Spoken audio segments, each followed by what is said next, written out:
Cardiac arrest ఒకసారి అయింది అంటే మళ్ళీ బయటకు వచ్చారంటే కంప్లీట్ ఎవాల్యుయేషన్ చేయించాలండి from top to toe. So మనకి హార్ట్ అనేది కంప్లీట్గా ఎవాల్యుయేట్ చేయించాలి. ఎందుకంటే ఏదైనా సరే హార్ట్ ఆగిపోయింది అంటే దాని యొక్క పెథాలజీ కార్డియోవాస్కులర్ సిస్టంలోనే ఉంటుంది. అది మజిల్ అవ్వచ్చు, లేకపోతే హార్ట్కి సప్లై చేసే రక్తనాళాలు అవ్వచ్చు, లేకపోతే కండక్షన్ సిస్టమ్ అబ్నార్మాలిటీస్ అంటే బ్రడీకార్డియా టెకికార్డియా సిండ్రోమ్స్ అవ్వచ్చు. ఇవన్నీ కూడా కంప్లీట్గా రూల్అవుట్ చేసుకోవాలి.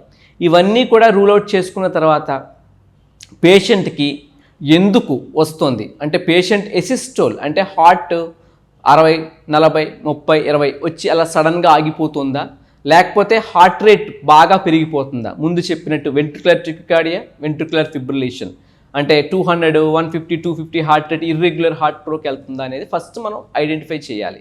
ఇవన్నీ చేసుకొని కంప్లీట్ వర్కప్ చేయాలి.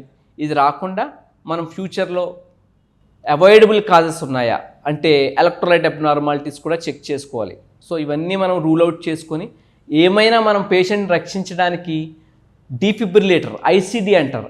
అంటే ఇంట్రాకార్డియాక్ డీఫిబ్రిలేటర్స్ అంటే హార్ట్ లోపల మనం చిన్న మెషిన్ పెడతాము.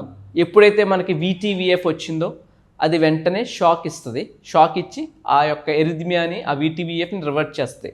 ఐసీడీ ప్లేస్మెంట్కి ఏమైనా ఛాన్స్ ఉందేమో ఆ పర్టికులర్ సెట్ ఆఫ్ పేషెంట్కి మనం చూసుకోవాలి. అలా కాకుండా సిండ్రోమిక్ పేషెంట్స్ అనుకోండి, మనకి రేడియో ఫ్రీక్వెన్సీ అబ్లేషన్ ద్వారా దాన్ని అబ్లేట్ చేసి పేషెంట్కి తిరిగి VTVF రాకుండా చేయడానికి ట్రై చేయాలి. This is a very very very extensive workup but at the same time you should do it completely because once life is lost it will never come back.